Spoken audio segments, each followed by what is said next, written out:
Paramashivoham Om Nityananda Paramashivoham Om Nitya.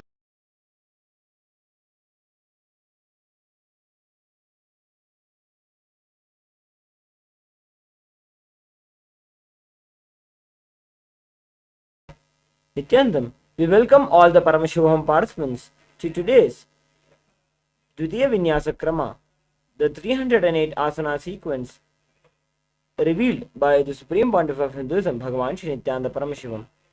We request all the Paramashivoham participants to be seated on your yoga mats, apply the bhasma, the kumkum, wear the rudrakshamala, bring your panchapatra manudharni, which is a cup of water and spoon.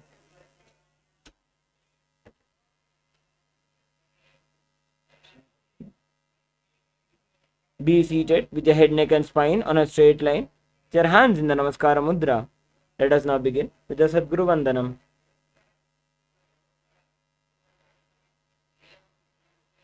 Nityanandam Paramasukadam Kevalam Jnanamurtim Dvandvatitam Gaganasadrisham Tattvamasyaadilaksham Ekam Nityam Vimalamachalam Sarvadhi Sakshibhutam Bhavatitam Trigunarahitam Sadgurum Tam Namami. Next is the chanting of the Shivamula mantra. Shivamula mantra 11 times internally. Om Ham Haum Shivaya Namaha. Om Ham Haum Shivaya Namaha. Om Ham Haum Shivaya Namaha. Om Ham Haum Shivaya Namaha. Om Ham Haum Shivaya Namaha. Om Ham Haum Shivaya Namaha. Om Ham Haum Shivaya Namaha. Om Ham Haum Shivaya Namaha. Om Ham Haum Shivaya Namaha. Om Ham Haum Shivaya Namaha. Om Ham Haum Shivaya Namaha.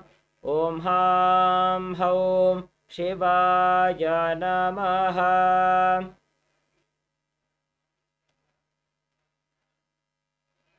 Next is the Tattvachamanam, the ritualistic cleansing. Please, keeping your right hand in the Gokarna Mudra, take another knee of water into your right palm. Sip the water thrice as we chant the following mantras. Om Atmatattvam Shodhayami Swadha. Om Vidyatattvam Shodhayami Swadha. Om Shivatattvam Shodhayami Swadha.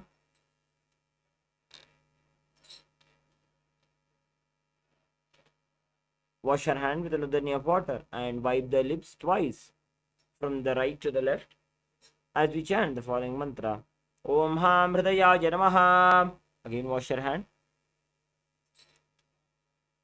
With the tips of your right hand, index, middle and ring fingers joined together, touch above your upper lip and below your lower lip. Again wash your hand. With the tips of your right hand, index, finger and thumb joined together, touch your right nostril, your left nostril. With the tips of your right hand, ring finger and thumb joined together, touch your right eye, your left eye, your right ear, your left ear. Again wash your hand. With the tips of your right hand, little finger and thumb joined together, touch your navel center, the right chest, the left chest. With the tips of all 5 fingers joined together, touch above your head, the right shoulder, left shoulder, and then the heart center. Again wash your hand.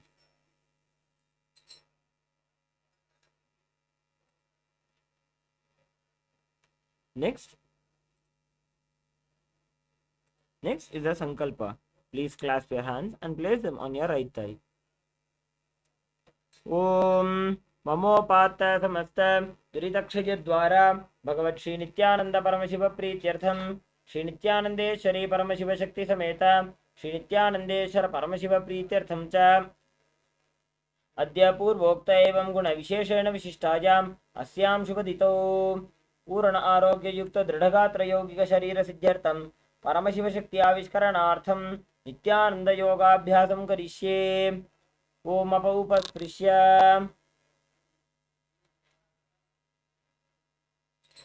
Yes. Before now, please keep your Panchapatra Manudharni aside. Before we get into the 308 Asana sequence of Dvitiya Vinyasa Krama, let us have a quick revision of the 12 components of the Nityananda Yoga. The first component is the asana, the physical posture, which aligns our body to the cosmic geometry. Next is the pranayama. Pranayama is a systematic breathing process that awakens the kundalini within our body. Pranayama is the process through which we inhale the life energy, prana, within our body. Next component is the mudra.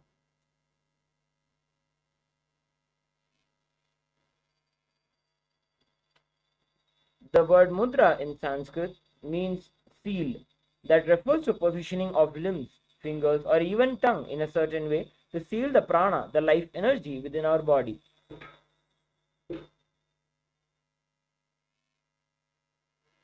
Next component is the bandha. Bandha is the way our intra organs get energized and awakened. All the 7 chakras, the Mooladhara, Swadhisthana, Manipuraka, Anahata, Vishuddhi, and Agnya, and the Sahasrara chakra get energized and awakened through these bandhas. There are 4 bandhas that we will practice during the Dvitiya Vinyasa Krama.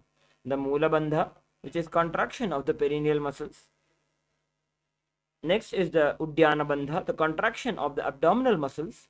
And then is the Jalandhara bandha, which is tucking in the chin to the chest. When all these 3 bandhas are performed together, it is called as the Mahamudra bandha. Next component is the Karana. The Karanas are traditional dance movements which were revealed directly by Paramashiva in the Natya Shastra. During performing the Karanas, it involves synchronized movements of the different body parts, which brings in deep awareness within our body. Next is the component of visualization. We'll visualize many rishis, animals, gods, and many other things, during which you visualize yourself as that, to imbibe those qualities and manifest the powers. Next component is the japa. Japa is the internal chanting of a mantra with a visualization of it rotating around the throat in a circular way, allowing us to feel the mild vibration of the mantra. Next is the component of chanting.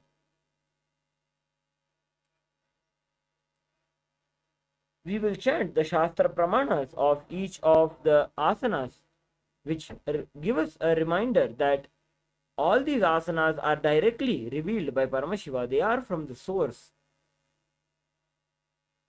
Next component is the component of weightlifting. During the asanas you want a breakthrough in, you can include lifting weights while performing those asanas. Next is the component of mandala. The mandala we will be using during the Dvitiya Vinyasa Krama is the Shri Yantra, which is the cosmic geometry, which is the DNA of Paramashiva. When we have projected the Shri Yantra behind the Acharyas, during performing the Dvitiya Vinyasa Krama, you can just gaze at the Shri Yantra. The Supreme Pontiff of Hinduism reveals that when we gaze at the Shri Yantra, we start manifesting powers just by experiencing oneness with Paramashiva through just looking at the Shri Yantra. Next is the component of Abharana. The Abharana for the Dvitiya Vinyasa Krama is the Rudraksha. The Rudraksha jewelry is a traditional Abharana worn by Paramashiva.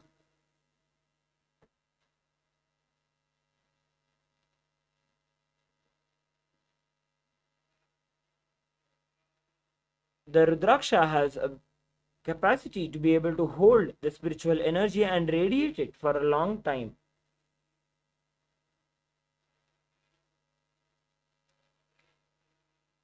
The 12th component is the Aushadha. The Aushadha is the sacred alchemy science from the ancient Siddha tradition. It combines sacred herbs, the prana, the life energy, and the most importantly, the Shaktipada, the entanglement energy of Paramashiva, which can be ingested or physically applied to enter into the body.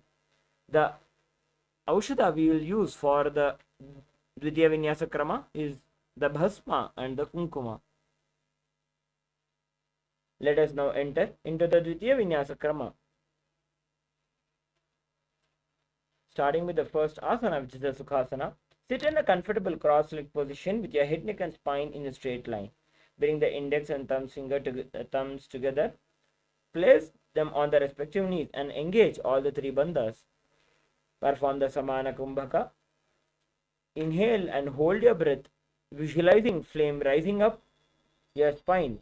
Visualize Paramashiva in your inner space. Tatsukhasanamityuktam ashaktastat samacharet asanam vijitam jena jitam tera jagatrayam. Next is the Parvatasana. Bringing your legs into Padmasana, bring your palms together and raise them above the head. Keep the elbows straight and engage all the three bandhas. Visualize yourself as Mount Kailash as you continuously perform the japa of Soham internally. Atha vakshe mahadeva parvatasana mangalam yatkritva sthirarupi sya chachakradi vilopanam. Next, bring the soles of your feet together in the front. Hold the left hand by the right hand behind your back and place the forehead on the ground behind the heels. Engage all the three bandhas as you visualize yourself as Swamiji. Purava vidhiyahu me jano ubhai pagathali samputatano vishtupache dobu karalyavo dachina karso vam gahavo.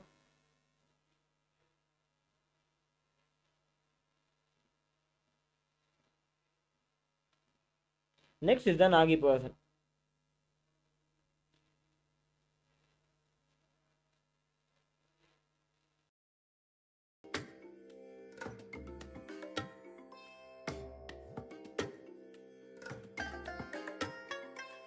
I bless you all. Let you all open all your three eyes and manifest the powers of Mahasadashiva. Om Nityananda Paramashivoham. Om Nityananda Paramashivoham. Om Nityananda Paramashivoham. Om Nityananda Paramashivoham. Om Nityananda Paramashivoham. Sorry for the technical glitch. Let us now continue with the Dvitiya Vinyasa Krama. The next is the Nagi Pavasana. Keep the soles of the feet together and forehead on the ground behind the heels. Stretch the hands out in the front of the feet and cup the palms, making a halo. Engage all the three bandhas and gaze to the nose. Visualize yourself as a snake. Purava vidhi pari aga neni chauhau vikahuni phanasyo lagaji. Next is the Kokilasana. Hold the big toes with the index and middle fingers in the Prana Mudra. Stretch the legs straight and out upwards, then cross them into Padmasana. Lean forward and down onto the elbows and engage all the three bandhas. Visualize yourself as a bird. Athanyadasanam vakshe yena siddho bhave naraha akasmad vaju sancharam kokilakhyasana cha. Next, place one ankle on top of the opposite knee and hold the opposite elbows. Engage all the three bandhas and rotate the arms in a circular motion and gaze to the nose. Visualize Swamiji in your inner space. Goda Bava Padiki Ashamahili Soja the Chicharnako Varlota Parigulfa Samoja. Now, next is the Gajasana. Press the hands onto the ground, lifting the hips up and high. Engage the Uddiyana Bandha, engaging the abdominal muscles. Lower the head, then the chest, scooping the body down and forward again and again. Visualize yourself as an elephant. Yujjam padagre bhumo kritva lambi bhuya mastakagre nidhaya. Now, from the same position, alternate pressing the heel of one foot into the ground while lifting the other heel up. Repeat again and again. Visualize yourself as a bear. एकैकं पादमाकुञ्च गजासनं कुर्यात् वृक्षासनं भवति. Next, standing tall on the tips of the big toes. Keep the head, neck and spine in a straight line. Bring your hands to the heart center in the Hridaya Mudra. Visualize Swamiji in your inner space. केशेन पादयुगलं बद्ध्वादिष्टे दधो मुखः अथ वैश्याः पक्षे यत्कृत्वा सत्यवान् भवेत्. Next, now we'll enter into the first karana of the Dvitiya Vinyasa Krama, which is the Urdhva Janu Karana. Stand with the heels touching, the toes facing outwards at a 45-degree angle. Keep the knees bent and both the hands at the chest. This is called the Arai. Then twist one knee towards the center and then raise it up and back across the body to the original position. Repeat the same on the other side.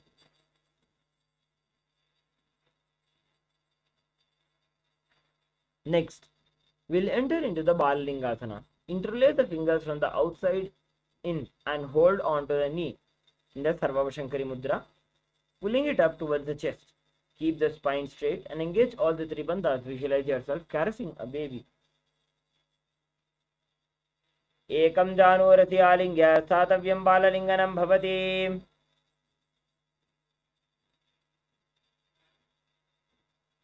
Next, taking your right foot back towards the buttocks, hold it with both the hands. Keep the head, neck and spine in a straight line and engage all the three bandhas. Visualize yourself as Swamiji. Sthitvaikasmin padatale karabhyam veshtayetanum.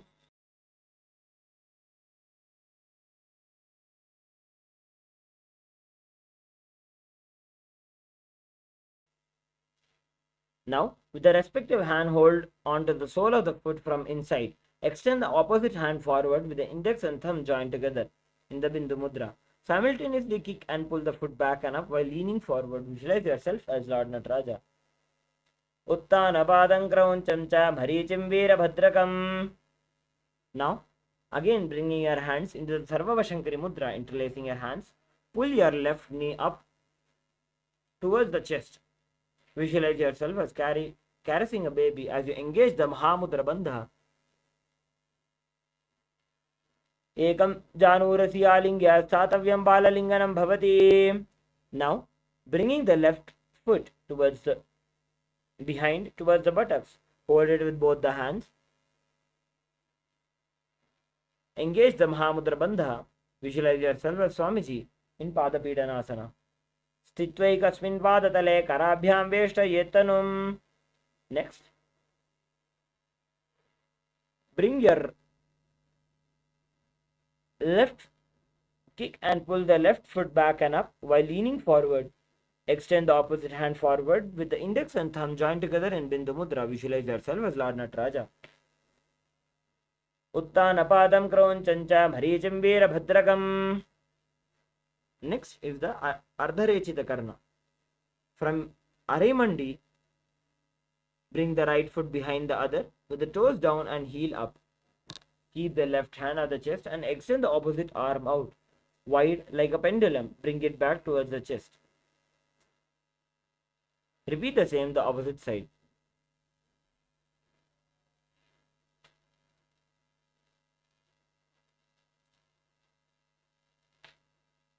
Next is the skeleton dance. Shake your body intensely as you visualize yourself as a skeleton.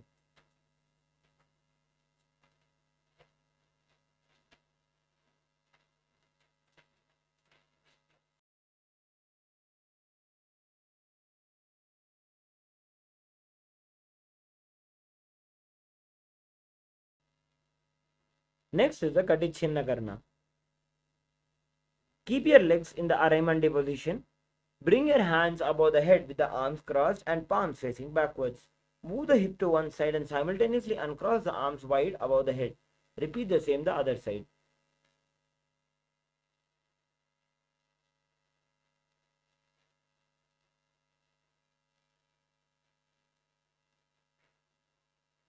Next is the Tadasana. Now, stand tall on the tips of the toes and raise the hands up above the head beside the ears. Engage all the three bandhas. Visualize yourself as a palm tree. Do the japa of the mantra Shivoham internally. महामुद्राबद्ध कोनो ताड़ासन विभेदकान् विनोतानं सदा कुर्यादन्तर्वत्नीपति प्रिया. Next, now from the standing position, lean forward and down. Bring the hands flat onto the ground. Engage all the three bandhas and bring the forehead towards the knees. Visualize Swamiji in your inner space. महामुद्राबद्ध कोनो ताड़ासन विभेदकान् विनोतानं सदा कुर्यादन्तर्वत्नीपति प्रिया. Now, coming to a plank position. Tuck the chin to the chest as in Jalandhar Bandha and rotate the head from side to side. Visualize Swamiji in your inner space. Gajasanavasitva mastakam varam varam dakshina kukshim savya kukshim najet. Now, lower the entire body down onto the stomach and keep the toes pointed backwards. Keep the hands next to the chest and raise the head up using the strength of the lower back. Visualize yourself as a snake. अंगुष्ठनाभिपर्यन्तम् अधोभूमो विनिन्यसेत् कराभ्यां च धरां धृत्वा ऊर्ध्वशीर्षफणीवहि. Now, coming back to a tall plank position. Alternate bringing one knee in towards the chest, back and forth. Perform the Sahaja Kumbhaka, that is, inhaling deeply and exhaling deeply. Visualize Swamiji in your inner space. गजासन संस्थितो जानुद्वयमाकुञ्च वारं वारं कर्तव्यं शशासनं भवति. Now, simultaneously jump one foot back and bring the other in between both the hands, alternating again and again. Visualize yourself as a chariot in Rathasana. गजासन संस्थितो एकैकं पादं पुरोमार्गेण भ्रामयित्वा कर्तव्यं रथासनं भवति. Next, keeping your right foot flat on the ground, the toes pointing forwards and the knees bent at a 90-degree angle. Keep the left foot pointed outwards. Raise the arms up and parallel. Pull the stomach in and up in the Uddiyana Bandha. Visualize your gaze to the third eye. Visualize yourself as Lord Veerabhadra. Vasishtamatha kaundinyam urdhvakukutameva cha ashtavakramathotthanam majuram setu bandhanam. Repeat the Veerabhadrasana on the opposite side, bringing the left foot front and the right foot back. Bend the knee at a 90-degree angle. Bring your arms up and parallel. Gaze to the third eye. Engage the abdominal muscles in Uddiyana Bandha. Visualize yourself as Lord Veerabhadra.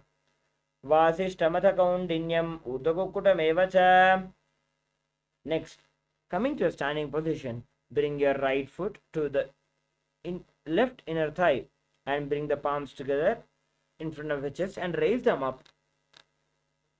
Pull the stomach in and up in Uddiyana Bandha. Visualize yourself as a tree in Vrikshasana.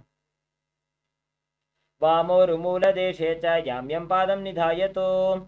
Now, place the right foot at the opposite hip. Bring the palms together in front of the heart center. Keep the standing leg straight as a rod. Visualize yourself as Lord Garuda. Garuda asana ma vakshe yena dhyanam stiram bhavet. Now, we'll repeat the Vrikshasana on the opposite side. Bring your left foot to the right inner thigh. Bring your hands in Anjali Mudra above your head. Visualize yourself as a tree. Vamo rumula deshe cha yamyam padam nidhayato. Now, bring your left foot to the opposite thigh. Bring your hands in Anjali Mudra in front of the chest. Visualize yourself as Lord Garuda in Garuda Asana. Garuda Asana ma vakshe yena dhyanam stiram bhavet. Next, coming back into the standing position, stand and step one leg far back.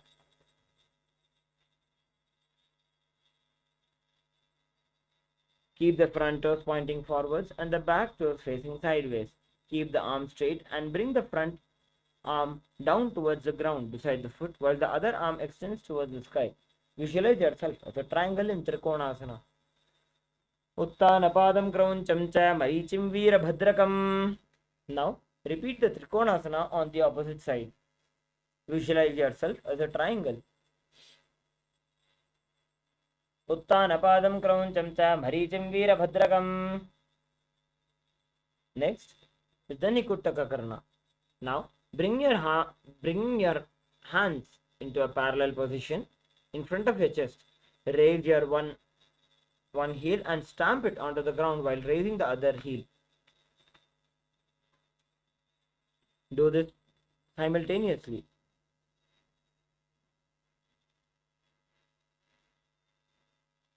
Next, lower onto the tips of the toes, placing the perineum on the back of the heels. Keep knees and palms together. Visualize Swamiji in your inner space as you perform the Brahmari Kumbhaka, inhaling like a male bee and exhaling like a female bee. Perform the japa Sadashivoham internally. Kabandhasana mityahuhu gorakshasana evacha. Now, extend one leg straight out, heel down and toes up. Keep the fingers down on the ground by the sides, palms facing forward. In Varamudra, visualize Swamiji in your inner space. Prasarya ikam padatalam samstapya tveka padakam. Next, with the respective hand, reach forward and hold on to the big toe with index and middle fingers. Keep the opposite hand back on the heel. Visualize Swamiji in your inner space. Gulphasthito padam ekam prasarya tat padagaram samsprishe tatkarena. Next, we'll repeat the Saurasana on the opposite side. Bring your left foot front and bring your hands into the Varamudra. Fingers down on the ground by the sides with the palms facing forward. Prasarya ekam padatalam samstapya tveka padakam. Next is the Vidhananasana. With the respective hand, reach forward and hold on to the big toe with the index and middle fingers. Keep the opposite hand back on the heel. Visualize Swamiji in your inner space. Gulphasthito padam ekam prasarya tat padagaram samsprishe tatkarena. Next is the Brahmajuramkushasana. Keep the toes on the ground and place the perineum on top of the heels. Keep the gap between the legs and back of the hands resting on the knees. Tilt your head down and gaze through the gap between the palms. Engage the Jalandhara Bandha. Visualize Swamiji in your inner space. Dobu phana pani hoye vaise, edi do gudani vaise, korpakatalya ki mahili, aise mahera shemili.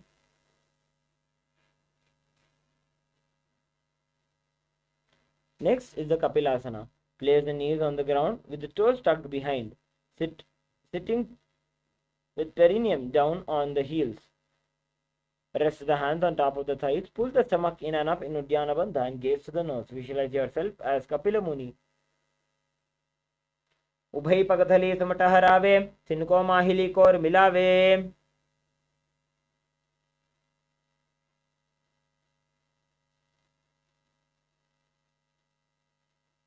Next, shift the gaze to the third eye. Visualize Swamiji in your inner space in Bhadra Gorakhasana. Dovu pagadali sambudukare koravarli bhuparidhare. Now, bring your knees off the ground, balancing on your toes. Bring your hands into the Padma Mudra in the lotus posture and raise them up above the head. Gaze through the hole between the hands. Visualize Lord Surya in your inner space as you engage the Uddiyana Bandha. एडी दो बुगदा तरियाने फणा पानी बैठक पुनिठाने.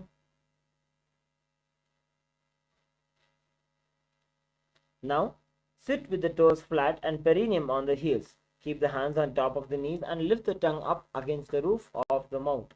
Catch the nectar of immortality dripping from the Sahasrara Chakra with your frog tongue. Padatalau prishta deshe angushte dvecha samsprishet. Next, from the Mandukasana, keep the hands on the back, holding the head with the elbows. Perform the Manduki Mudra. Engage the Uddiyana Bandha. Visualize yourself as a frog. Manduka Asana Madhyastam Gurparabhyam Dhritam Shiraha. Next is the Simhasana. Cross the ankles and sit on the feet. Keep the knees wide, fingers spread on the top. Open your mouth wide, stick out your tongue and exhale forcefully. Gaze at the tip of the nose and repeat this several times. Visualize yourself as a lion. Dakshinam Savyagulphena Dakshinena Tatetaram. Next, sit with your heels under the perineum and the knees wide. Cross the hands behind the back and hold the big toes with the index and the middle fingers in the Prana Mudra. Apply the Jalandhara Bandha. Tuck your chin to the chest. Visualize Swamiji in your inner space. Gulbhau Chavrshanasyadho Vyutkramena Samahitaha.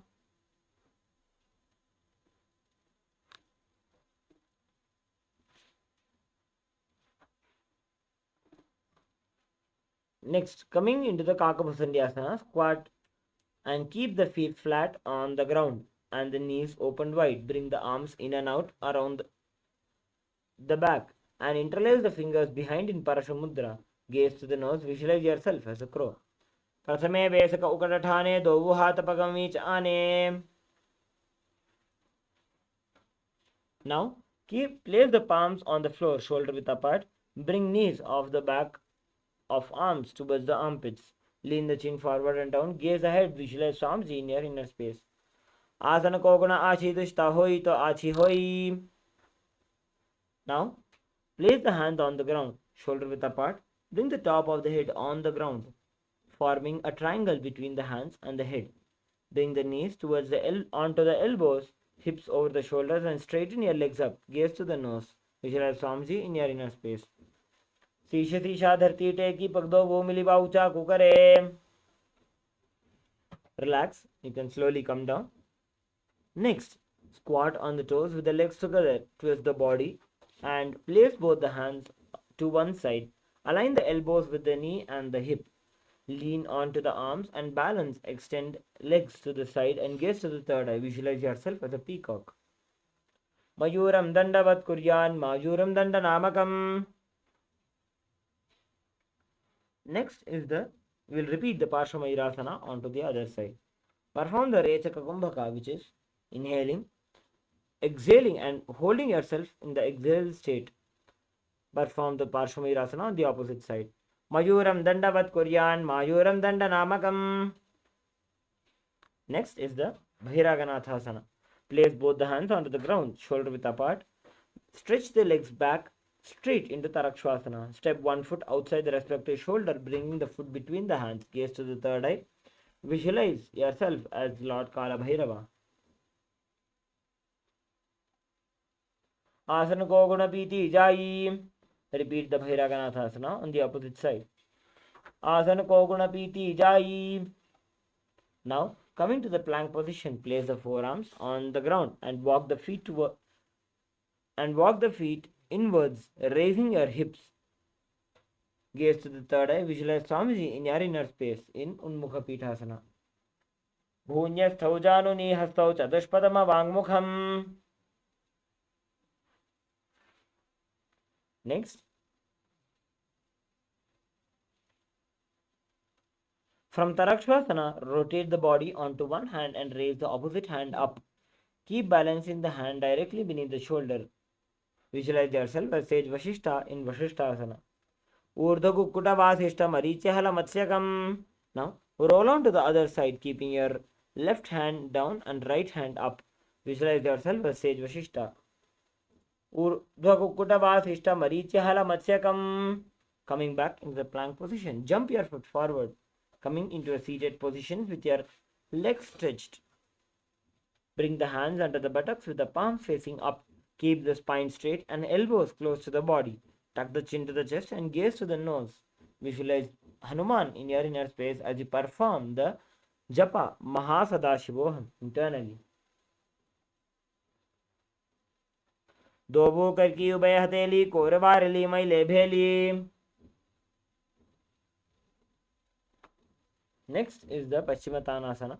Now, Bend from the waist and hold to the big toes with the index and middle fingers in the Prana Mudra.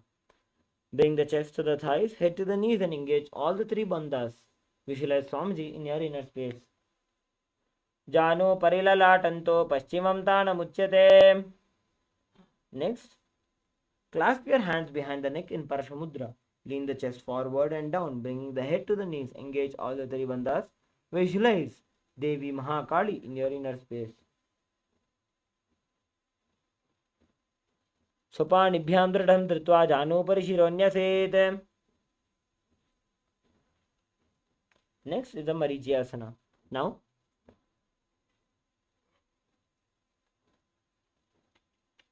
Now bring one heel to the groin with the knee raised. Reach the arm in and around the raised knee and clasp the hands behind the back. Bring the chest to the thighs and head to the knees. Visualize yourself as Sage Marichi. Uttanapadam Graunchancha Maricham Veerabhadrakam. Next is the Mahamudrasana. Drop the knee down onto the side. Reach and hold the front foot, keeping the legs straight. Bring the chest forward and down. Engage all the three bandhas in Mahamudrasana. Mahamudram Pravakshyami Tantresmin Mama Vallabhe. Now repeat the Marichi Asana on the opposite side. Visualize yourself as Sage Marichi. Uttanapadam Krauncham Marichim Veerabhadrakam. Now drop your left knee down onto the ground, bend forward and hold on to the foot. Gaze to the nose. Visualize yourself as Swamiji in Mahamudrasana. Mahamudram Pravakshyami Tantresmin Mama Vallabhe. Next, bring the soles of the feet together with the heels close to the perineum. Keep the knees wide and hold the feet firmly. Maintain a straight spine and gaze to the nose. Visualize Swamiji in your inner space. Gulbhau tu vrishanasyadah sivantyah parshvayoho kshipet.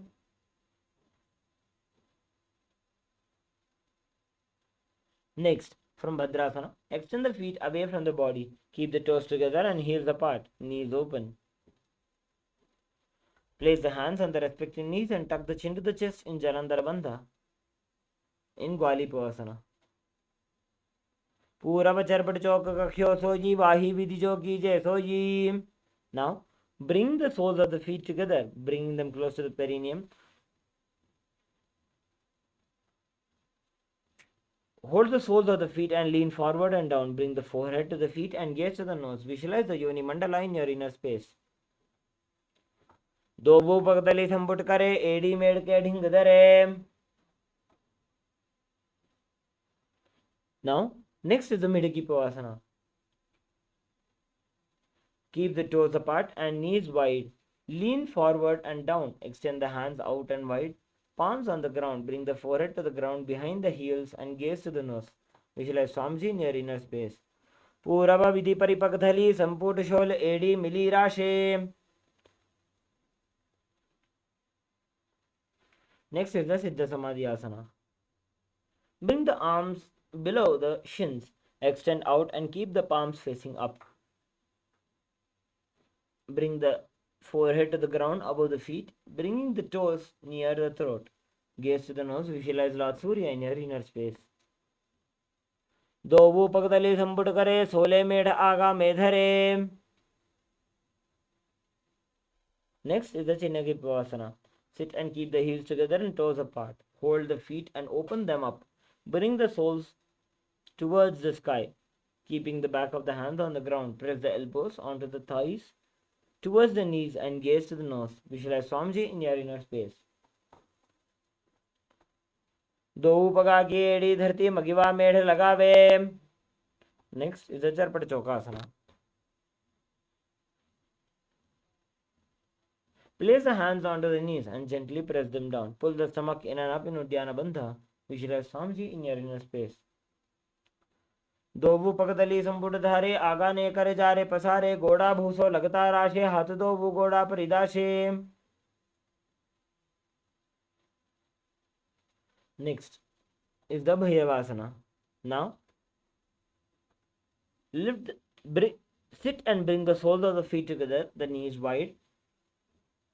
Lift the heels up and bring the toes down onto the ground. Keep the knees on the ground. Pull the stomach in and up and place hands on the knees in Bindu Mudra. Visualize yourself as Lord Kala Bhairava. Gulbhau sambidya chanyonyam vyutkramena thitam shanaihi.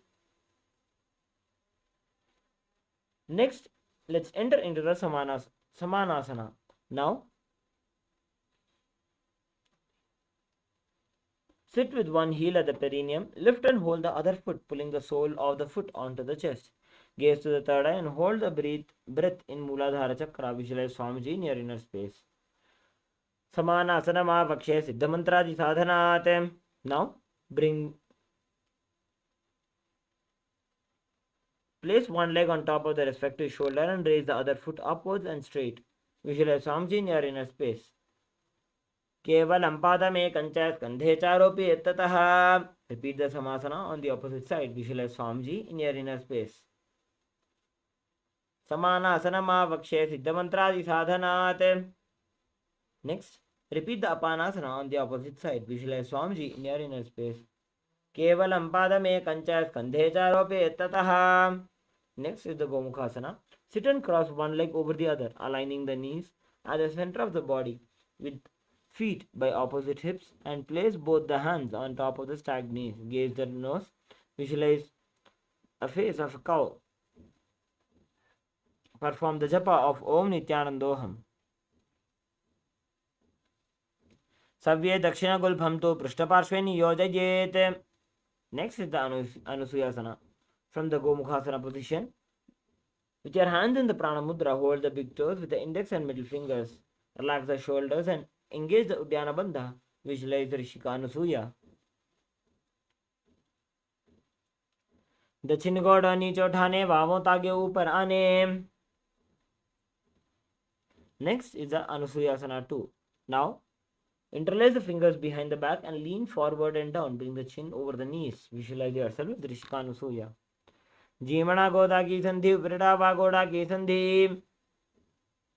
Next is the Garudasana. Now sit on the ground with one heel pressed against the perineum. Keep opposite foot flat on the ground and knees to the chest. Keep the spine tall and chest out and hands on the respective knees. Visualize yourself as Lord Garuda. Davo Pagamodi Edi Mahilo Gulpamula Dwarni Chaide. Next is the Naradasana. Sit and place the perineum on top of one heel with the top of the foot flat on the ground.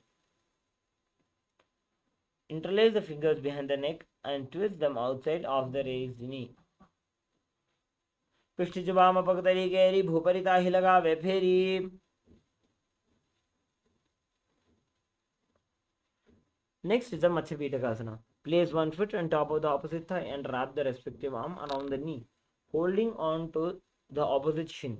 Extend other hand straight and hold on to the respective toe with index and middle finger. Gaze to the nose. Visualize Matsya, the fish avatar of Mahavishnu, in your inner space. Vamena Vamangushtanto Grihitam Matsyapitakam.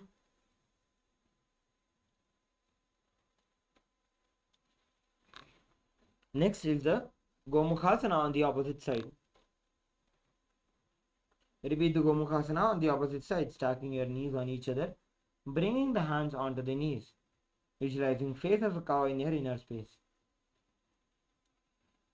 Savye Dakshina Gulbham tu Prishtaparshveni Yojayet. Repeat the Anusuyasana on the opposite side. Visualize yourself as Rishika Anusuya. Dakshina Goda Niche Uthane, Bahoं Tage Upar Aane. Repeat Anusuyasana 2 on the opposite side. Visualize yourself as Rishika Anusuya.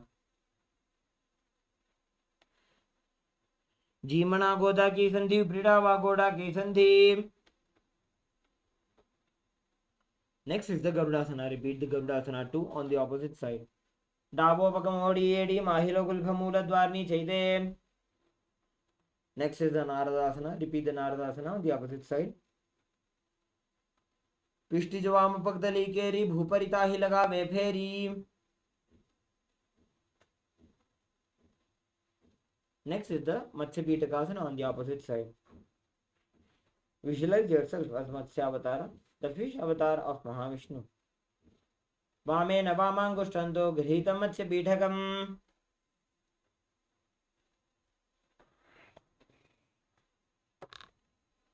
Next is the Matsyendrasana. Now place one foot on top of the opposite thigh. Place the opposite foot on the ground on far side of the opposite thigh. Twist and bring the elbow outside of the raised knee and keep the raised arm by the neck. Turn head back and gaze to the third eye. Visualize Matsyendranath, the great sage and master of Hatha Yoga. Udaram paschimabhasam kritva tishtati yattadaha.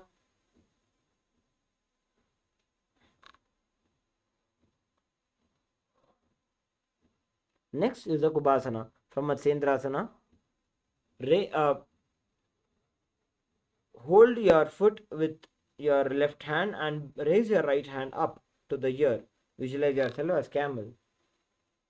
Asana ko guna jholo jaye. Bring your right hand down onto the ground and twist your body further into Matsyendrasana 2. Gaze to the third eye. Visualize Matsyendranath in your inner space.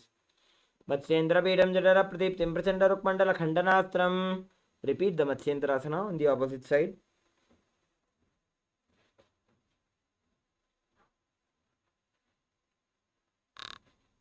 Visualize Matsyendranath, the great sage and master of Hatha Yoga. Udaram Paschimabhasam Kritva Tishtati Yattataha. Repeat the Kubhasana on the opposite side. Visualize yourself as a camel. Asana ko guna jholo jaye. Next is Matsyendrasana 2. Visualize Matsyendranath as you perform the japa of Om Nityanandoham internally. Matsyendra Vedam Jatara Pradiptim Prachanda Rukmandala Khandanastram. Next is the Padmasana. Sit and place the feet on top or the opposite thighs. Bring the palms on the respective knees. Engage all the three bandhas and gaze to the nose. Visualize yourself as Lord Shiva. Perform the japa of Om Nityananda Mahasada internally. Asanam Dvividham Proktam Padmam Vajrasanam Tatha. Repeat the Padmasana 2. Now, sit and place the feet on top of the opposite thighs. Cross the arms and hold on to the toes with the index and middle fingers. Gaze to the nose. Visualize yourself as Goddess Parvati. Uttanau charanau kritva urusam so prayatnataha. Next is the Kukutasana. Now, place the palms on the ground between both the thighs and lift the body up, visualizing yourself as a rooster. Padmasanam susamsthapya nanbororantare karo.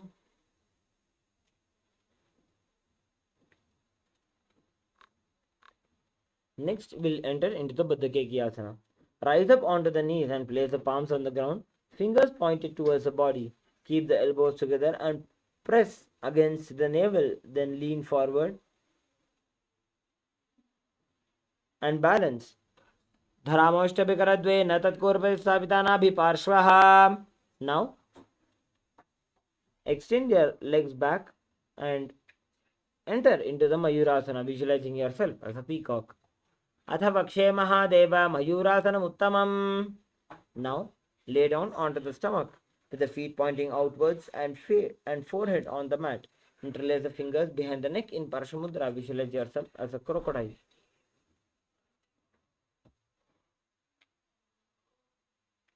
Adhyasashete hridayam nidhaya bhumau च पादौ च प्रसार्यमानो.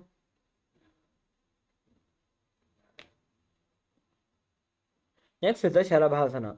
Now, lay down onto the stomach and place the hands on the ground beside the chest. Raise the legs up and bringing the thighs off the ground. Visualize yourself as a locust. Adhyasashete karayugma vaksho bhumimaushtabhya karayo salabhyam.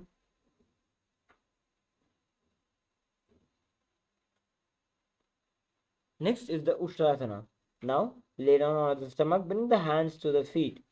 Pull the feet down towards the ground, outside of the hips.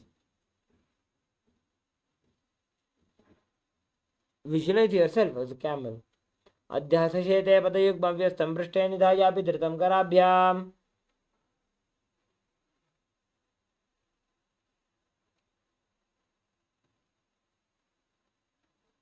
Next is the Bhagasana. Next is the Dhanurasana. Now, From the Ustrasana, tighten the grip on the feet, kick the legs back and up, and simultaneously lift the chest off the ground, visualizing yourself as Paramashiva's bow. Prasarya padau bhuidanda rupau karaucha prashte dhritapada yugmam. Next is the Bhagasana. Sit with your heels, with the feet flat, with the head, neck and spine in a straight line. Place your palms on top of your thighs, visualize Swamiji in your inner space. उभय पग तले उल्टा मोड़ी पादो वैसे बहुरो जुगति करे एक ऐसे.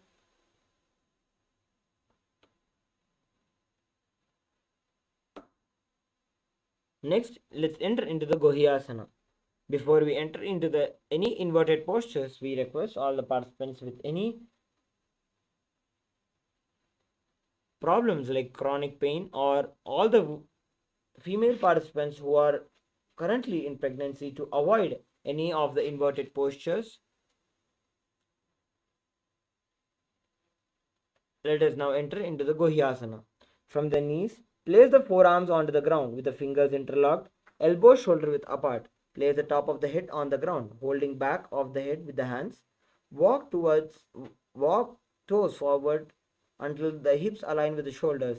Lift the feet up, keeping the knees bent together against the chest. Visualize Swamiji in your inner space. Dovu hath ki kahuni joji puniha kalai jane doji. Now bring your legs straighten up in Shirasasana. Visualize Swamiji in your inner space. Viparitam mandalam cha dvidhaiva viditam hinaha. Relax, you can come down now. Next is the Podhyasana.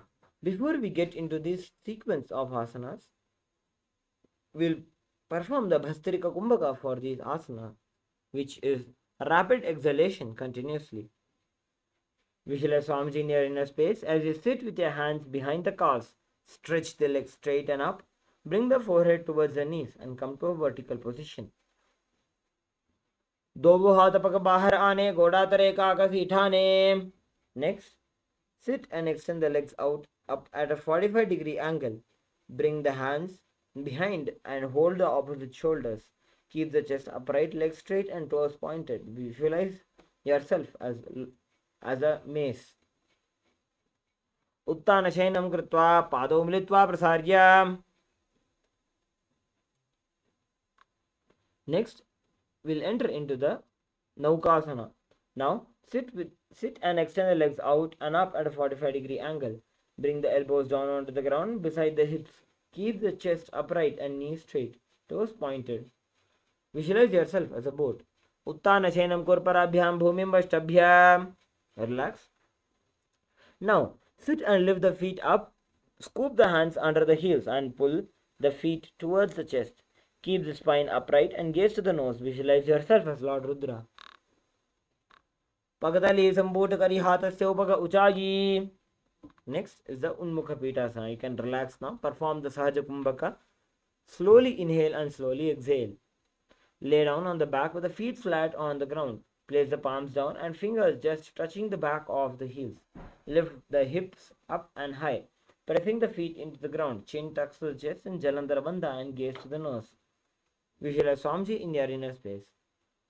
Urdhve cha januni kritva shavettvardhva mukham tatha uttapya hastau tishthetu pitha unmukha namake. Now, lying down on your back with the palms facing upwards. Completely unclutch from any micro movements of the body and the mind. Visualize the body is dead and the Supreme Pontiff of Hinduism is liberating you. Uttanam shabavad bhumau shayanam toshabasanam shavasanam shrantiharam chitta vishranti karakam.